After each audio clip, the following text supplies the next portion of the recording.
అందరికీ నమస్తే అండి. సబ్స్క్రైబ్ చేయండి, లైక్ చేయండి. లైక్ చేయండి ఎందుకంటే మనం చెప్పే విషయాలు 10 మందికైనా చేరవుతాయి. అనకాపల్లి జిల్లా నర్సీపట్నంలో జగన్మోహన్ రెడ్డి గారు కట్టించినటువంటి మెడికల్ కాలేజ్ ఏదైతే ఉందో దానికి ఈ నెల 9వ తారీఖున జగన్మోహన్ రెడ్డి గారు వెళ్తా ఉన్నారు. ఏదైతే ఈ పీపీపీ మోడల్ ని ఈ కూటమి ప్రభుత్వం తీసుకొచ్చి ఈ మెడికల్ కాలేజీని ప్రైవేటీకరణ చేస్తా ఉన్నాం. దీనివల్ల ప్రజలకు మంచి జరుగుతుందని చెప్పేసి కూటమి ప్రభుత్వం అయితే చెప్పే ప్రయత్నం చేస్తాం. నిజంగా ఏంటంటే మెడికల్ కాలేజీలు కానివ్వండి ఇవన్నీ కూడా ప్రైవేటీకరణ చేస్తే వాళ్ళు ప్రైవేటీకరణ అనేది ప్రైవేటు చేతుల్లోకి వెళ్ళిపోతే వైద్యం కానీ విద్య కానీ ఇదంతా కూడా పేదవాళ్ళకి చాలా ఇబ్బంది కలిగిస్తూ ఉంటది.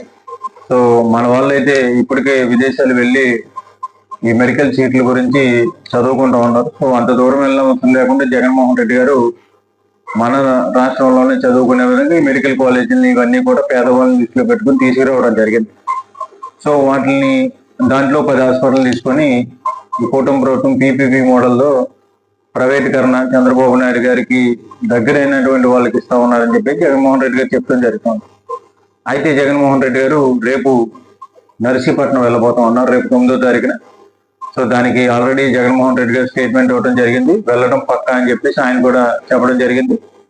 మీరు ప్రైవేటీకరణ అడ్డుకోకపోతే నేను కూడా డైరెక్ట్ గా ఈ కాలేజీల దగ్గరికి వెళ్ళి నిరసన చెప్తానని చెప్పి జగన్మోహన్ రెడ్డి గారు ప్రెస్ మీట్ లో కూడా చెప్పడం జరిగింది. అయితే ఏంటంటే మరి ప్రభుత్వం ఆలోచన వెనక్కి తీసుకుంటుందో లేదో చూడగలగాలి.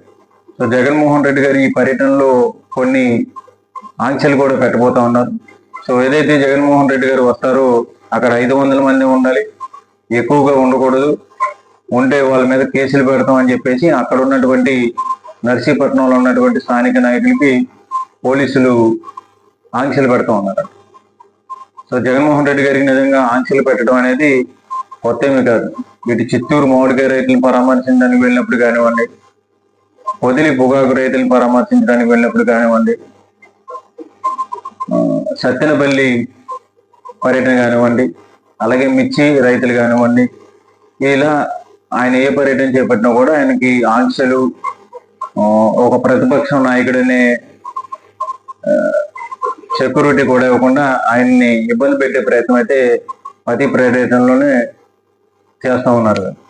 ఎందుకు ఇలా జనాలను అడ్డుకొని బారిగేట్లు పెట్టి రోడ్ల మీద గుంతలు పెట్టేసి ఇవన్నీ ఎందుకు చేస్తా ఉన్నారంటే జగన్ బయటకు వెళ్తా ఉంటే జనాలు రావట్లేదు, జగన్ పని అయిపోయిందని చెప్పేసి వాళ్ళకు ఉన్నటువంటి కొన్ని మీడియా ఛానల్స్ లో కానివ్వండి, సోషల్ మీడియాలో కానివ్వండి, కొన్ని యూట్యూబ్ ఛానల్స్ లో కానివ్వండి, వాళ్ళు ప్రచారం చేసుకొని జగన్ పని అయిపోయిందని ఒక ప్రజల్లోకి అయితే సంకేతాలు ఇచ్చే ప్రయత్నం చేస్తా ఉన్నారు. నిజంగా వీళ్ళు ఎన్ని ఆంక్షలు పెట్టినా సరే ఎంతమంది ప్రజలు ఎంతమంది ఆయనకి ఎందుకు స్వాగతం చెప్తా ఉన్నారనేది రాష్ట్ర ప్రజలకి ఆల్రెడీ అర్థమైపోయింది.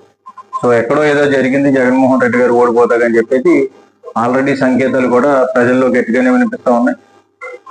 దాన్ని కవర్ చేయాలంటే జగన్మోహన్ రెడ్డి గారు ఏ పర్యటన చేపట్టినా సరే జనం రాకుండా మనం అడ్డుకోవడం మాత్రమే మన చేతుల్లో ఉన్నటువంటి పని అని చెప్పేసి ఈ ప్రభుత్వం భావిస్తా ఉంది. దానికి అనుగుణంగా ఎవరైతే పోలీసులు ఉంటారో వాళ్ళని అడ్డం పెట్టుకొని వాళ్ళ మీద ప్రెజర్ పెట్టి జనం రాకుండా రోడ్ల మీద గొంతులు తీయటం, బారిగేట్లు పెట్టడం, వచ్చిన వాళ్ళ మీద లాఠీ చార్జ్ చేయడం ఇదంతా జరిగింది. ఇదంతా కొన్ని పర్యటనలో జరిగింది. రేపు 9వ తారీఖున మరి ఏ విధంగా పర్యటనని పోలీసులు అడ్డుకుంటారో, జగన్మోహన్ రెడ్డి గారి దగ్గరికి జనం రాకుండా చూస్తారో చూడగలగాలి. ఎందుకంటే ఇటు మనం ఆలోచించాల్సిన విషయం ఏంటంటే ఇది పేదలకి మధ్యతరగతి వాళ్ళకి సంబంధించినటువంటి విషయం. డబ్బున్న వాళ్ళు ఉంటే వాళ్ళు సూపర్ స్పెషాలిటీ హాస్పిటల్కు లేకపోతే అమెరికా వెళ్ళి వైద్యం చేసుకొని వాళ్ళ ప్రాణాలు నిలుపుకునే పరిస్థితులు అయితే ఉన్నాయి. స్థానికంగా జిల్లాలో హాస్పిటల్ ఉంటే ఆ హాస్పిటల్కి వెళ్ళి పేదలు మధ్యతరగతి వాళ్ళు అక్కడ వైద్యం చేయించుకొని వాళ్ళు కంటిన్యూగా మెడికల్ వాడే అవకాశం ఉంటుంది. అలా కాకుండా వీళ్ళు ప్రైవేట్ చేతుల్లోకి వాళ్ళు అప్పచెప్తే వాళ్ళు 100 అయ్యేది 1000 రూపాయలు చేసి బిల్లులు వాళ్ళ మీద రుద్దే ప్రయత్నం అయితే చేస్తారని చెప్పి జగన్మోహన్ రెడ్డి గారు ముందుగానే భావించి ఈ ప్రైవేటీకరణని అడ్డుకోవాలని చెప్పేసి ఆయన అనేక సార్లు అయితే చెప్పడం జరుగుతోంది. దీంట్లో అయితే ప్రజల నుంచి కానివ్వండి, కింది స్థాయి వర్గాల నుంచి కానివ్వండి,